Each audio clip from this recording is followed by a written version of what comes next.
Hello, nous c'est Léa et Pauline, passionnées de tech. Aujourd'hui, on remonte le temps avec un nouveau format d'Erreur 404. On part à la rencontre de celles et ceux que l'histoire de la tech a oubliés. Pendant quelques épisodes, laissez-vous emporter pour découvrir des trajectoires méconnues qui ont pourtant façonné le monde d'aujourd'hui. Vous écoutez un nouvel épisode d'Erreur 404 en noir et blanc. Bonne écoute!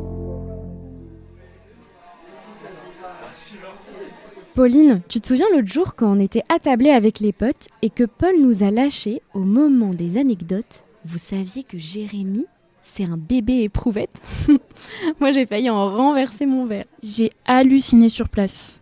J'ai tout de suite repensé à Louise Brown, tu sais, le premier bébé éprouvette. Et puis aux deux scientifiques qui ont travaillé sur le projet. Edwards et Steptoe, c'est ça? Oui, exactement. Deux hommes, deux noms gravés dans l'histoire. Mais tu sais ce qu'il y a de fou, Pauline? C'est qu'il manque quelqu'un dans cette histoire. Quelqu'un d'essentiel. Ah bon? Qui ça? Attends, tu vas me dire qu'il y avait une femme derrière tout ça? Pas derrière, Pauline, à côté. Une femme sans qui rien n'aurait été possible. Une infirmière, une embryologiste, une pionnière. Elle s'appelait Jean Purdy. Pourquoi on n'en a jamais entendu parler? C'est pas possible, Léa. On nous a menti pendant des années? Non, on ne nous a pas menti. On nous a juste raconté une histoire incomplète.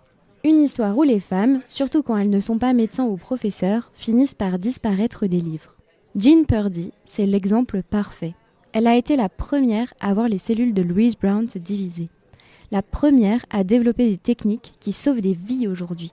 Et pourtant, pendant 30 ans, son nom a été effacé.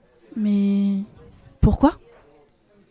Et comment tu sais tout ça, toi? Parce que j'ai creusé, Pauline. Et ce que j'ai découvert, c'est une histoire d'oubli. Oui. Mais aussi de science, de courage et d'un combat acharné contre les préjugés. Une histoire qui commence dans un petit labo de Cambridge avec une femme qui refusait de baisser les bras. Même quand l'église la traitait d'hérétique. Même quand les médias l'ignoraient. Et aujourd'hui, on en parle au moins?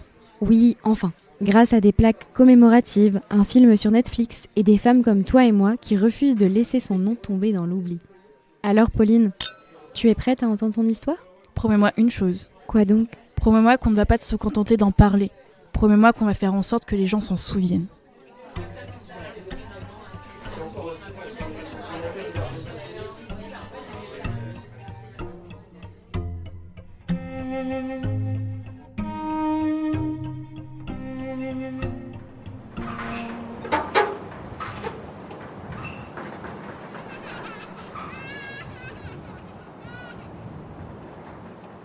Cambridge, 1945. Je nais 2 ans après mon frère John, dans une petite maison près de l'université. Mon père, George, passe ses journées au département de chimie. Il rentre souvent avec des histoires de tubaces et de réactions étranges. Moi, je l'écoute fascinée. Ma mère, Gladys, elle est toujours en train de coudre, de cuisiner ou de nous lire des histoires. On n'a pas beaucoup d'argent, mais on a tout ce qui compte. Des rires, des câlins et cette sensation d'être à notre place. À l'école, on m'appelle Janie.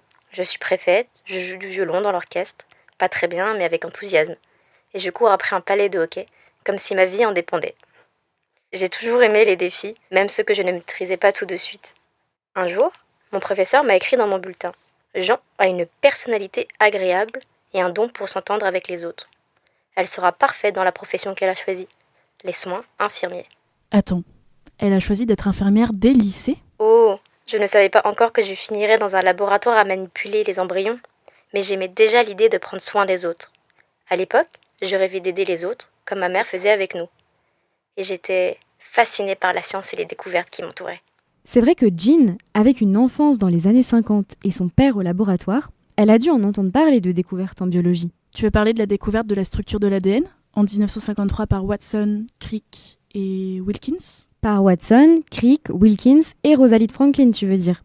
C'est une autre histoire. Effectivement, la découverte de la structure de l'ADN a été retentissante. Mais il n'y avait pas que ça.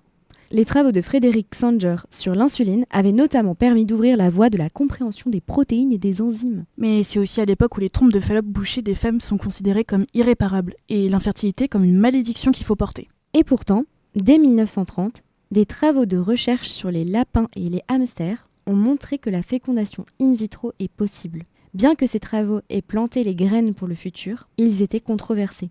À cette époque, l'Église anglicane et catholique condamne fermement toute forme de procréation artificielle, en s'appuyant par exemple sur des encycliques comme Humani Generis en 1950, qui condamne l'intervention humaine dans la reproduction. Ce que j'aimais le plus, c'était résoudre les problèmes. Quand mon frère se disputait avec un copain, je trouvais les mots pour les réconcilier. Quand une amie avait peur d'un examen, je l'aidais à réviser. Je ne le savais pas encore, mais c'était déjà ça ma vocation. Trouver des solutions là où les autres voyaient des obstacles. C'était une enfant bien décidée, Jean. Comme nous. Si seulement j'avais su à l'époque que ces petites choses, la patience, l'écoute, le refus de baisser les bras, me mèneraient un jour dans un laboratoire. Et que ce laboratoire changerait tout. Même si pour ça, il faudrait affronter bien plus que des disputes d'enfants ou des examens ratés.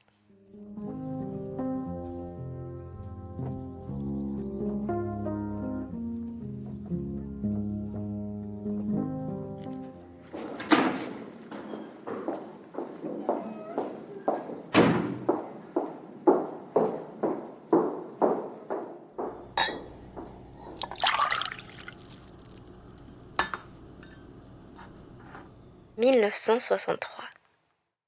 J'ai 18 ans et je viens de commencer ma formation d'infirmière à l'hôpital Addenbrooke's à Cambridge. Je me souviens de ma première journée, j'avais si peur de me tromper que j'ai relu 3 fois le dossier de chaque patient. Mais j'adorais ça. Le contact avec les gens, l'idée de les aider à guérir, de les accompagner dans leurs moments les plus difficiles. C'était plus qu'un métier pour moi, c'était une vocation. Après Addenbrooke, je suis partie à Southampton, au Chase Hospital. Mais je me sentais loin de tout, loin de ma famille, de mes repères. Alors j'ai demandé une mutation et me voilà de retour à Cambridge, à l'hôpital Padford. Là, on faisait les premières greffes de cœur en Angleterre. J'étais fascinée. Ces médecins qui repoussaient les limites de la médecine, qui sauvaient des vies qu'on croyait perdues. Je me disais, un jour peut-être que je ferai ça moi aussi. Pas en greffant des cœurs, mais en aidant les gens d'une autre manière. 1968. J'ai 23 ans. Et un jour, j'ai vu une annonce. Recherche assistante de laboratoire pour un projet de recherche sur la fertilité. Moi, une infirmière dans un labo, j'y connaissais rien en recherche. Mais quelque chose m'a poussée à postuler. Peut-être cette petite voix qui me disait « Et si c'était ça ta façon à toi de repousser les limites ?» Attends, mais elle avait vraiment aucune expérience en labo ? Aucune. Enfin si. J'avais appris à observer, à être patiente, à ne pas lâcher prise. Et puis j'avais une chose que beaucoup n'avaient pas. Je croyais en ce projet. Même si au début Bob, le docteur Edwards, ne savait pas encore qu'il avait de la chance de m'avoir. Et moi je ne savais pas que cette rencontre allait tout changer. Jean entre dans le Physiological Laboratory de Cambridge comme une inconnue. Robert Edwards dit Bob et Patrick Steptoe, eux, sont déjà des figures respectées. Edwards, le biologiste visionnaire, et Steptoe, le chirurgien qui révolutionne la gynécologie avec la laparoscopie. Une technique qui permet de récupérer des ovocytes sans opération lourde, bien que risquée. Ensemble, ils veulent rendre possible l'impossible. Permettre à des femmes aux trompes de Fallope bouchées de tomber enceintes grâce à la fécondation in vitro. Mais c'était de la science-fiction à l'époque. Exactement. On était resté aux essais sur lapins et hamsters des années 30. Personne ne savait si ça marcherait un jour sur les hommes. Les défis étaient immenses. Comment récupérer les ovocytes ? Comment les féconder ? Comment les faire survivre ? Comment les remplacer dans l'utérus ? Et puis, il y avait les critiques. L'Église nous traitait de monstres. Les médias disaient qu'on jouait aux apprentis sorciers. Mais moi, je voyais autre chose. Je voyais des couples en larmes qui rêvaient d'un enfant. Je me disais, si on peut leur donner ça, alors ça vaut tous les risques. Jean n'a pas de diplôme en biologie. Elle n'a pas de titre prestigieux. Mais elle a quelque chose de bien plus rare. Une intuition infaillible, une patience à toute épreuve et une foi inébranlable en ce qu'elle fait. Bob et Patrick avaient les idées, moi j'avais les mains. Et dans un labo, les mains, c'est ce qui compte. Léa, elle avait 23 ans et elle a juste foncé. Oui, sans savoir que son nom serait un jour effacé des livres d'histoire.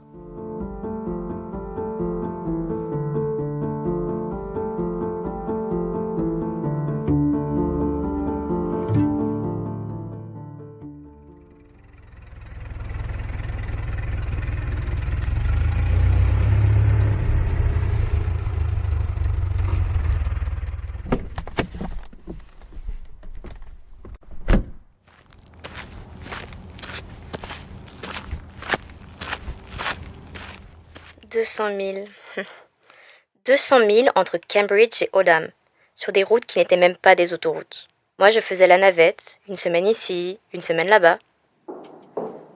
Bob, lui, était à Cambridge.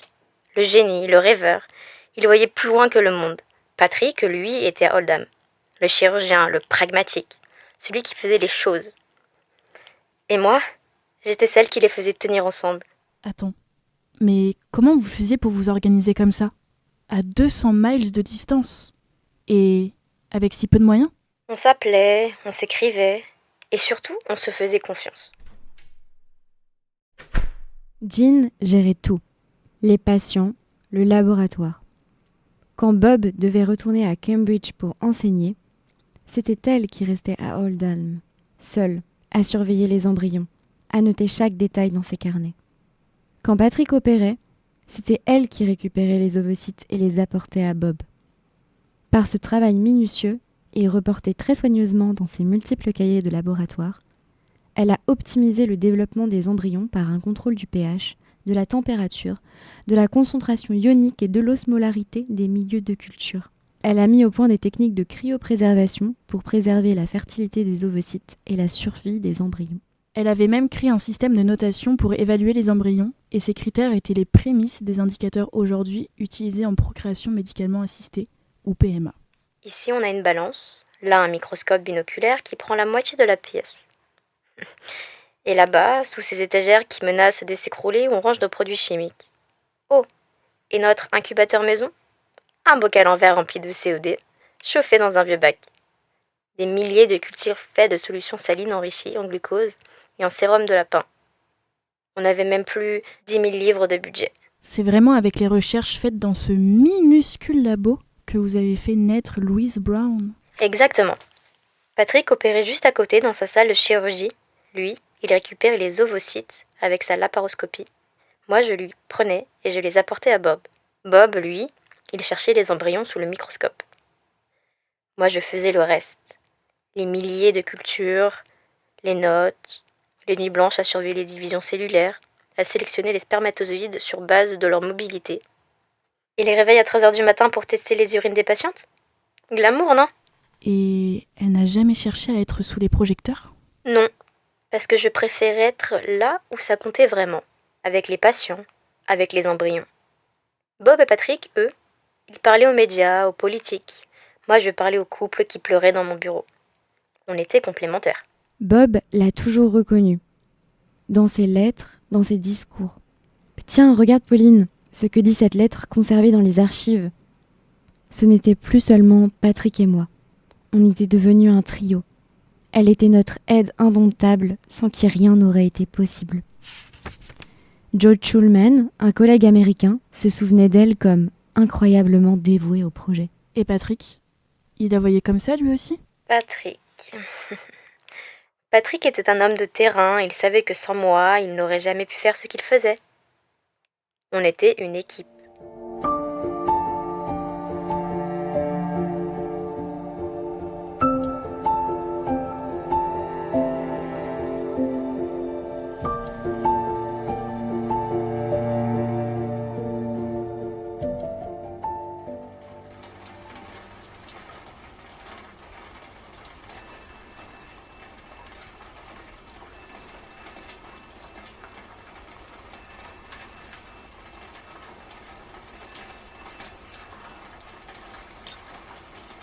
« 1976. Ma mère était très malade. Très catholique, très traditionnelle. Elle ne comprenait pas vraiment ce que je faisais. Pour elle, c'était contre nature. Elle disait que je jouais à être Dieu. Mais c'était ma mère. Et quand elle a eu besoin de moi, je n'ai pas hésité. Jean quitte tout pendant des mois. Elle laisse le laboratoire, les embryons, les recherches. Elle rentre à Cambridge pour s'occuper de sa mère, même si cela signifie mettre en pause le projet le plus important de sa vie. Et Bob et Patrick? Ils ont continué sans elle? Non. Sans moi, tout s'est arrêté. En mon absence, le taux de réussite de 2% a chuté à 0. Bob était au bord de l'abandon. Les échecs s'accumulaient, les critiques aussi. Il voulait tout laisser tomber. Patrick, lui, était perdu sans moi pour gérer le labo. On était une équipe, vous comprenez? Comme un corps avec 3 membres. Sans l'un d'eux, les autres ne peuvent plus avancer. Jean reviendra plus tard, après la mort de sa mère.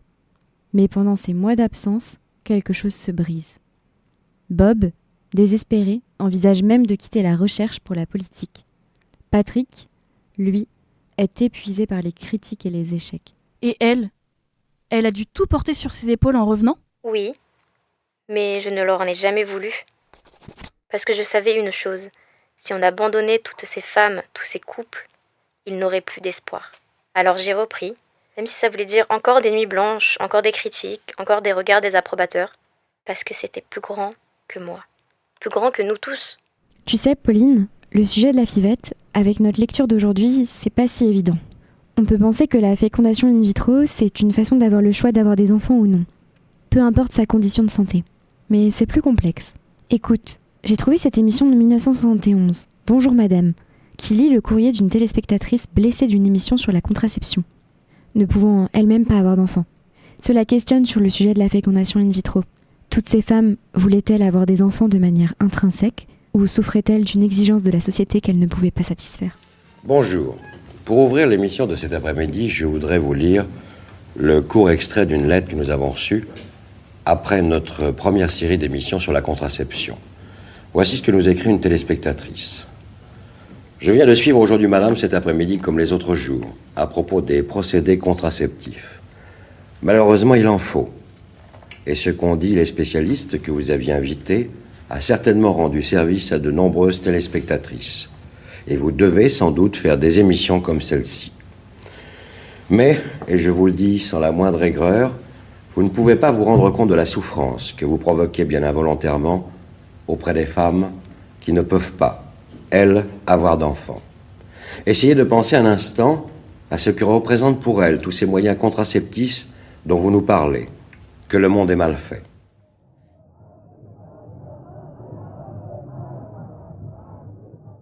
Ils nous appelaient des monstres, des sorciers, des hérétiques. Les médias parlaient de bébés mal formés, de sciences sans âme.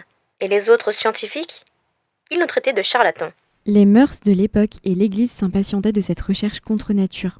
Ils tentent de s'opposer à cette recherche qui ne devrait pas être, les qualifient d'hérétiques. Le principal argument, c'est les malformations. Nous devions nous battre pour nos expériences et montrer que la procréation assistée ne présente qu'un risque faible de malformation. Seulement 5%. À l'abri des controverses, dans ce petit laboratoire sans financement, elle a observé pour la première fois de l'histoire le blastocyte, le stade cellulaire de l'embryon obtenu 4 à 5 jours après la fécondation. C'est à ce stade physiologiquement que l'embryon s'implante dans la cavité utérine. Bob, venez voir. Jean ne recule pas, parce que pour elle, la FIV, c'est pas une expérience, c'est une mission. Mais comment elle faisait pour supporter tout ça ? Tout le monde contre elle ? Parce que je croyais en ce qu'on faisait. Ces couples qui venaient me voir en pleurant, ces femmes qu'on avait condamnées à ne jamais tenir un bébé dans leurs bras. Si la science pouvait leur donner ça, alors c'était sacré. Et je me battrais pour ça, même si ça voulait dire affronter l'enfer. Et elle n'a jamais eu le temps de... je ne sais pas, de se marier, d'avoir une famille à elle ? Non, j'ai donné tout ce que j'avais à ce projet. Peut-être que j'ai rêvé, un jour, d'avoir une maison, des enfants. Mais comment aurais-je pu faire les deux ?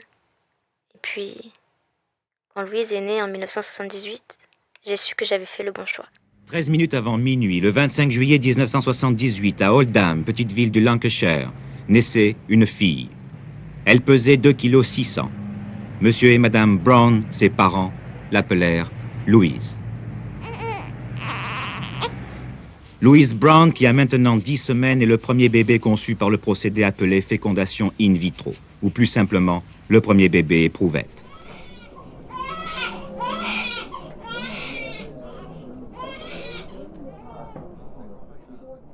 « 1980. On a enfin ouvert Bourne Hall, un manoir jacobiné transformé en clinique. Les patients venaient du monde entier, des couples qui avaient tout essayé. Et pour la première fois, on pouvait leur dire « Vous allez être parents ?» Jean est directrice technique. Elle forme des scientifiques, accueille des spécialistes du monde entier. Mais en 1984, 6 ans après la naissance du premier bébé éprouvette, Louise Brown, quelque chose ne va pas. Quoi donc ? Un cancer. Bob m'a installé un lit dans les combles de la clinique. Comme ça, je pouvais encore entendre les patients, encore faire partie de l'équipe. Tim, notre conseiller, passait des heures avec moi. Je lui ai dit un jour, « Tu sais Tim, je suis plus chanceuse que beaucoup, parce que moi, je sais combien de temps il me reste. Alors je peux en profiter. » Jean meurt en 1985, à 39 ans. Elle est enterrée à Grantchester, près de Cambridge, sous une pierre tombale discrète. Personne ne sait encore qu'elle a changé le monde. Et aujourd'hui, est-ce qu'on se souvient d'elle au moins ? Peut-être pas, mais regardez autour de vous. Chaque enfant né grâce à la FIV, chaque famille heureuse. C'est là mon héritage. Mesdames, Messieurs, bonsoir. Amandine n'est pour l'instant qu'un prénom, mais c'est déjà la petite fille la plus célèbre de France ce soir. 43 heures après sa naissance, vous savez presque tout d'elle.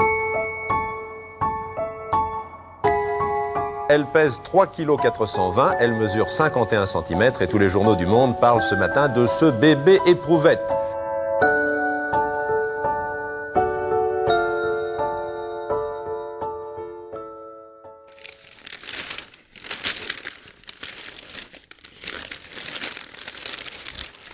« 1981. Robert Edwards prend sa plus belle encre et écrit une lettre à Oldham Area Health Authority. Jean Purdy a voyagé à Oldham avec moi pendant 10 ans. Elle a autant contribué au projet que Patrick Steptoe et moi-même. Elle était notre égale. Il insiste, presque suppliant. Il faut inscrire son nom. Elle mérite d'être reconnue. Sans elle, rien n'aurait été possible. Et alors ? Ils ont écouté ? Ils ont au moins ajouté son nom ? Non, rien. Pas même une mention. Pourtant, Jean était stratégique dans cette équipe. Celle qui a négocié une technologie révolutionnaire à travers des années de controverses. Celle qui a co-signé 26 publications, dont 3 dans Nature and The Lancet. Celle que The Times a décrite comme la première personne au monde à reconnaître et décrire la formation des blastocytes humains. Une découverte qui, des années plus tard, a permis d'isoler les premières cellules souches embryonnaires, posant les bases de la médecine régénérative. Je n'ai jamais cherché la gloire, mais je croyais en ce qu'on faisait. Edwards a écrit des lettres, insisté, protesté. En 1998, devant un parterre de spécialistes à Marrakech, il a déclaré « Il y avait 3 pionniers de la FIV, pas 2. » Trop tard, Jean était déjà oublié. Mais comme Rosalind, Jean est partie trop tôt. Le Nobel ne pouvait plus être décerné à titre posthume. Jean est enterrée à Grantchester, près de Cambridge, dans un coin perdu du cimetière, sous une pierre qui ne dit rien de sa vie. Juste un nom qui s'efface, un bouquet de fleurs en plastique. Pourtant, entre 1969 et 1978, elle et son équipe ont accompagné 282 femmes, permis 5 grossesses et donné naissance à Louise. Depuis Louise Brown, 12 millions d'enfants sont nés grâce à la FIV. Regardez autour de vous. Chaque enfant né grâce à la FIV, chaque famille heureuse. C'est là mon héritage. Alors on va le crier, cet héritage. Parce que Jean Purdy, c'est l'histoire de millions de familles. Et en 2015, enfin, une plaque a été apposée à l'extérieur du Carcho Hospice, à Oldham. Ici, Jean Purdy a contribué à la naissance de Louise Brown. En 2018, sa pierre tombale a été remplacée. Une stèle gravée avec un hommage, financée par ses amis, ses collègues, la British Fertility Society et l'Association of Clinical Embryologists. Son frère, John, et Louise Brown elle-même sont venus pour l'inauguration. Mieux vaut tard que jamais. Non, mieux vaut maintenant. Parce que son histoire, on va la raconter. Pour les 370 enfants nés à Oldham et Burn Hall pendant qu'elle y travaillait. Pour les 12 millions d'enfants nés grâce à la FIV depuis. Pour toutes les femmes effacées de l'histoire.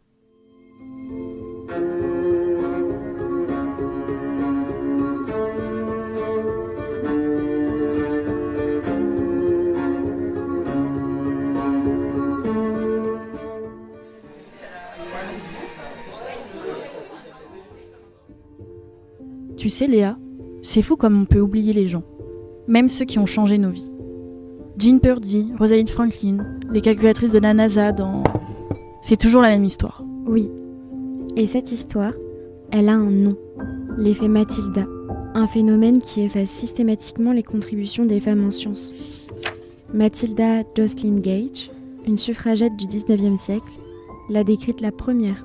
Les femmes scientifiques voient leurs découvertes attribuées à leurs collègues masculins. Et Jean en est l'exemple parfait. Mais c'est absurde. Elle a co-signé 26 publications, elle a décrit les blastocytes humains, elle a formé des générations d'embryologistes. Et pourtant, on ne retient qu'Edwards et Steptoe. Parce que l'histoire est écrite par ceux qui détiennent le pouvoir. En 1980, une femme, une infirmière, une technicienne de labo, ça ne comptait pas. Même quand Bob a insisté pour qu'on ajoute son nom sur la plaque à Oldham, on a refusé.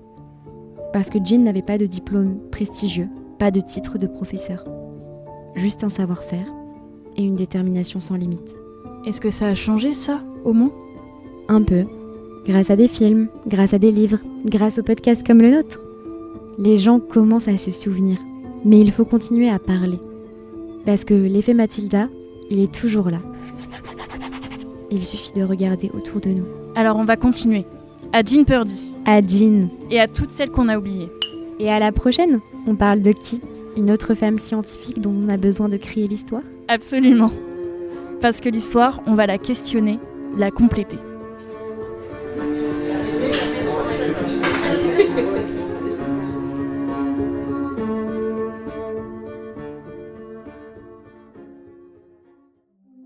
C'est déjà la fin de cet épisode d'Erreur 404 en noir et blanc. On espère que cela vous a plu et que vous avez appris quelque chose d'inspirant. Nous remercions chaleureusement la compagnie À Contre-Nuit pour leur interprétation des grandes figures mises en lumière dans ce format. Si ce dernier vous a plu, n'hésitez pas à nous le dire en laissant un commentaire, en mettant 5 étoiles sur les différentes plateformes d'écoute et en partageant autour de vous. Pour prolonger la discussion, vous pouvez également nous retrouver sur Instagram, TikTok ou LinkedIn sous le nom Erreur 404 Podcast. On se retrouve bientôt pour un nouvel épisode. D'ici là, restez curieux et curieuses et souvenez-vous, plus on sait, plus on est capable d'apprendre. À bientôt sur Erreur 404.